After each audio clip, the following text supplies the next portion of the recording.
ਕਿ ਪੰਜਾਬ ਦੀ ਇੱਕ ਝਲਕ ਤੋਂ, ਪੰਜਾਬ ਦੀ ਇੱਕ ਤਸਵੀਰ ਤੋਂ। ਪੰਜਾਬ ਨੂੰ ਬਹੁਤ ਭਰਤੀ ਸੰਕਟਾਂ ਨੇ ਘੇਰਿਆ ਹੋਇਆ ਹੈ। ਅਲੱਗ-ਅਲੱਗ ਰੁਜ਼ਗਾਰ ਦਾ ਆਪਣਾ ਸੰਕਟ ਹੈ, ਨਸ਼ੇ ਦਾ ਆਪਣਾ ਸੰਕਟ ਹੈ, ਸਮਾਜਿਕ ਸੰਕਟ ਹੈ, ਹੋਰ ਬੜੇ ਤਰ੍ਹਾਂ ਦੇ ਸੰਕਟ ਨੇ। ਪਰ ਇੱਕ ਖਬਰ ਕਹਿ ਰਹੀ ਹੈ ਕਿ ਆਜੋ ਮਾਨਸੇ ਪੰਜਾਬ ਦਿਖਾਈਏ। ਮਾਨਸੇ ਅਜਿਹਾ ਕੀ ਹੋਇਆ ਹੈ, ਕੀ ਵਾਪਰਿਆ ਹੈ ਕਿ ਪੰਜਾਬ ਦੀ ਝਲਕ ਦਿਖਦੀ ਹੈ? ਪ੍ਰਵੀਨ ਜੀ, ਮਾਨਸਾ ਖੇਤਰ ਜਾਂ ਪੰਜਾਬ ਦਾ ਇਹ ਸਾਰਾ ਮਾਲਵੇ ਦੀ ਇਹ ਸਾਰੀ ਬੈਲਟ ਹਾਂਜੀ, ਪਿਛਲੇ ਦਿਨੀ ਜਦੋਂ ਪੰਜਾਬ 'ਚ ਹੜ੍ਹ ਆਉਂਦਾ ਹੈ, ਹਾਂਜੀ, ਤਦ ਘੱਗਰ ਦੀ ਮਾਰ ਹੇਠ ਆ ਜਾਂਦਾ ਹੈ। ਜੀ, ਤੇ ਉਸ ਦਾ ਨੁਕਸਾਨ ਇਹ ਹੁੰਦਾ ਹੈ ਕਿ ਉਹਨਾਂ ਖੇਤਾਂ ਦੇ ਵਿੱਚ ਪੂਰੀ ਤਰ੍ਹਾਂ ਨਾਲ 6 ਫੁੱਟ ਤੋਂ ਲੈ ਕੇ 10-10 ਫੁੱਟ ਤੱਕ ਰੇਤ ਚੜ੍ਹ ਗਿਆ ਹਾਂਜੀ, ਤੇ ਉਹ ਰੇਤ ਦੇ ਨਾਲ ਜ਼ਮੀਨ ਸਮਝ ਲਓ ਮਾਰੂਥਲ ਬਣ ਗਈ। ਜੀ, ਤੇ ਹੁਣ ਜਿਹਨਾਂ ਲੋਕਾਂ ਦਾ ਗੁਜ਼ਾਰਾ ਹੀ ਇਹਦੇ ਤੇ ਚੱਲਦਾ ਹੈ, ਉਹਨਾਂ ਹਾਂਜੀ, ਦੇ ਲਈ ਹਾਂਜੀ, ਫਿਰ ਮੁਸ਼ਕਲ ਖੜੀ ਹੋ ਗਈ। ਹੂੰ, ਸੋ ਇਸ ਲਈ ਉਹ ਰੇਤ ਚਕਾਉਣਾ ਪੈਣਾ ਸੀ। ਜਿਹੜੇ ਤਾਂ ਸਾਧਨ ਸੰਪੰਨ ਨੇ ਉਹ ਤਾਂ ਆਪਣੇ ਆਪ ਰੇਤ ਚੱਕ ਸਕਦੇ ਨੇ ਜਾਂ ਪਰੇ ਕਰ ਸਕਦੇ ਨੇ ਨਾ। ਹਾਂਜੀ, ਇਹ ਸਾਰੀ ਸਥਿਤੀ 'ਚ ਧਿਆਨ 'ਚ ਆਇਆ ਮਾਨਸਾ ਖੇਤਰ ਦਾ ਇੱਕ ਪਿੰਡ। ਮਾਨਸਾ ਖੇਤਰ ਦਾ ਇੱਕ ਪਿੰਡ ਹੈ ਰੁੜਕੀ।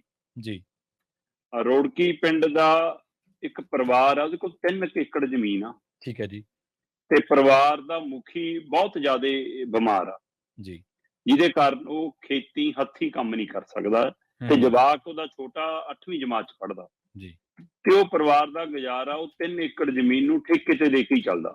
ਜੀ, ਤੇ ਪਰ ਹੁਣ ਜਦੋਂ ਉਹਦੇ ਪਰ 6-7 ਫੁੱਟ ਰੇਤ ਆ ਗਿਆ ਅੰਦਰ, ਹੂੰ, ਤੇ ਫਿਰ ਜਿਹਨੇ ਜ਼ਮੀਨ ਠੇਕੇ ਤੇ ਲੈਣੀ ਹੈ ਬਈ ਉਹ ਕਹੂਗਾ ਕਿ ਖੇਤ ਤਾਂ ਦਓ ਨਾ ਮੈਨੂੰ। ਹਾਂਜੀ, ਹਾਂਜੀ, ਤੇ ਅਗਲਾ ਵੀ ਸੱਚਾ ਹੈ ਨਾ, ਇੰਨਾ ਤਾਂ ਹੂੰ, ਉਹਨੂੰ ਬਚਣਾ ਨਹੀਂ ਜਿੰਨਾ ਉਹਦਾ ਚੁਕਾਉਣ ਤੇ ਖਰਚਾ ਆ ਜਾਣਾ ਸੀ। ਆ ਜਾਣਾ, ਜੀ, ਜੀ, ਤਾਂ ਹੁਣ ਜੇ ਪਰਿਵਾਰ ਚੁਕਾਉਂਦਾ ਹੈ ਤੇ ਕਹਿੰਦੇ ਉਸ ਖੇਤ 'ਚੋਂ 1 ਏਕੜ ਪਿੱਛੇ ਰੇਤ ਚੁਕਾਉਣ ਦਾ ਖਰਚਾ 70,000 ਹੈ ਬਾਈ। ਜੀ, ਤੇ 70,000 ਦਾ ਮਤਲਬ 3 ਕਿੱਲਿਆਂ ਦਾ ਮਤਲਬ 2,10,000 ਹੋ ਗਿਆ। ਹੁਣ 2 ਲੱਖ ਦਾ ਪ੍ਰਬੰਧ ਪਰਿਵਾਰ ਕਿੱਥੋਂ ਕਰੇ? ਕਿੱਥੋਂ ਕਰੇ? ਬਿਲਕੁਲ ਸਹੀ ਹੈ। ਪਿੰਡ ਰੋੜਕੀ ਦਾ 8ਵੀਂ ਜਮਾਤ ਦਾ ਵਿਦਿਆਰਥੀ ਰਜਿੰਦਰ ਸਿੰਘ ਹੂੰ, ਹੈ ਨਾ, ਉਹ ਸੋਸ਼ਲ ਮੀਡੀਆ ਤੇ ਆਉਂਦਾ ਹੈ ਜੀ, ਤੇ ਸੋਸ਼ਲ ਮੀਡੀਆ ਤੇ ਇੱਕ ਅਪੀਲ ਪਾਉਂਦਾ ਪ੍ਰਵੀਨ ਜੀ ਠੀਕ ਹੈ।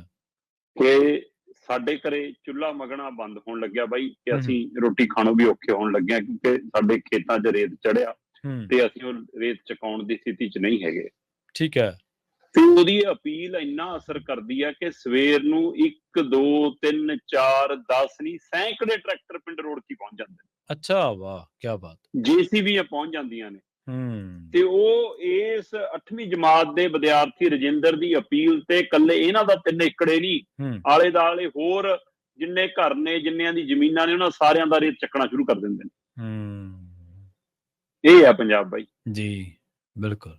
ਇਹ ਹੈ ਜਿਹਨੇ ਝਲਕ ਦੇਖਣੀ ਹੈ ਕਿ ਪੰਜਾਬ ਦੀ ਝਲਕ ਕੀ ਆ। ਇਹ ਹੈ ਪੰਜਾਬ ਦਾ ਏਕਾ। ਔਰ ਹੂੰ, ਇਹਦੇ ਵਿੱਚੋਂ ਵੀ ਖਾਸ ਗੱਲ, ਜੀ, ਜਿਹੜੇ ਕਈ ਵਾਰੇ ਸਵਾਲ ਕਰਦੇ ਨੇ ਹੂੰ, ਹੂੰ, ਹੂੰ, ਹੂੰ, ਕਿਸਾਨ ਅੰਦੋਲਨ ਚੋਂ ਕੀ ਖੱਟਿਆ, ਹਾਂਜੀ, ਹਾਂਜੀ, ਉਹਨਾਂ ਲਈ ਵੀ ਆ ਜਵਾਬ ਆ। ਹੂੰ, ਕਿਸਾਨ ਅੰਦੋਲਨ ਦੀ ਕਮਾਈ ਜੀ, ਮਾਨਸਾ ਦੇ ਇੱਕ ਪਿੰਡ ਦੇ ਰੁੜਕੀ ਦੇ ਵਿੱਚ ਇੱਕ ਅਪੀਲ ਤੇ ਜਦੋਂ ਸੈਂਕੜੇ ਟਰੈਕਟਰ ਤੇ ਜੇਸੀਬੀਆਂ ਪਹੁੰਚਦੀਆਂ ਨੇ ਤਾਂ ਹਾਂਜੀ, ਉਹ ਕੱਲੀਆਂ ਪੰਜਾਬ ਦੀਆਂ ਨਹੀਂ, ਉਹਨਾਂ 'ਚ ਹਰਿਆਣਾ ਦੀਆਂ ਵੀ ਨੇ, ਹਰਿਆਣਾ ਦੇ ਵੀ ਟਰੈਕਟਰ ਨੇ।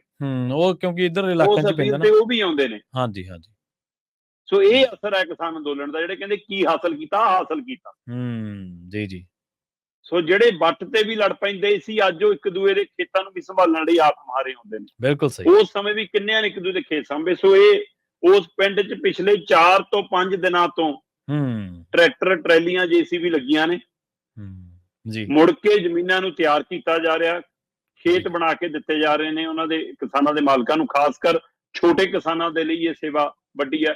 ਸੋ ਆਪਾਂ ਦੇਖਿਆ ਕਈ ਵਾਰ ਗੁਰੂ ਘਰਾਂ ਦੀ ਇਮਾਰਤਾਂ ਦੀ, ਕਿਤੇ ਹੂੰ, ਕਾਰ ਸੇਵਾ ਦੀ, ਕਿਸੇ ਮੰਦਿਰ ਦੀ, ਜਦੋਂ ਸੇਵਾ ਚੱਲਦੀ ਹੈ ਤਾਂ ਸੰਗਤ ਆਪ ਮੁਹਾਰੇ ਆਉਂਦੀ ਹੈ। ਹਾਂਜੀ, ਹਾਂਜੀ, ਬਿਲਕੁਲ। ਸੋ ਇਹ ਵੀ ਇੱਕ ਸੇਵਾ ਬਾਈ। ਹੂੰ, ਇਹ ਤੋਂ ਵੱਡੀ ਮਨੁੱਖੀ ਸੇਵਾ ਤੋਂ ਵੱਡੀ ਕੋਈ ਸੇਵਾ ਨਹੀਂ ਜੇ ਬੰਦਾ ਬੰਦੇ ਦਾ ਦਾਰੂ ਬਣ ਜਾਵੇ। ਜੀ, ਜੀ, ਜੀ, ਤੇ ਸਾਡੇ ਕਿੰਨੇ ਮਸਲੇ ਹੱਲ ਹੋ ਸਕਦੇ ਆ। ਸੋ ਮਾਨਸਾ ਦੇ ਵਿੱਚ ਮੈਨੂੰ ਉਹ ਪੰਜਾਬ ਦੀ ਝਲਕ ਦੇਖਣ ਨੂੰ ਮਿਲਦੀ ਆ ਹੂੰ, ਜਿਹੜਾ ਅਸੀਂ ਕਹਿੰਦੇ ਆ ਗਵਾਚ ਗਿਆ। ਇਹਦਾ ਮਤਲਬ ਅਜੇ ਸਾਡੀਆਂ ਉਹ ਪਰਤਾਂ ਪਈਆਂ ਨੇ, ਬਸ ਉਹਨਾਂ ਨੂੰ ਹਲੂਲਣ ਦੀ ਲੋੜ ਹੁੰਦੀ ਆ। ਇਹ ਹਲੂਣਾ ਉਸ ਇੱਕ ਜਵਾਕ ਦੇ ਬੋਲਣ ਦਿੱਤਾ। ਹੋ ਸਕਦਾ ਉਹਦੇ ਘਰ ਦਾ ਕੋਈ ਬੜਾ ਜੀ ਅਪੀਲ ਪਾਉਂਦਾ, ਸ਼ਾਇਦ ਇੰਨਾ ਅਸਰ ਨਾ ਕਰਦੀ।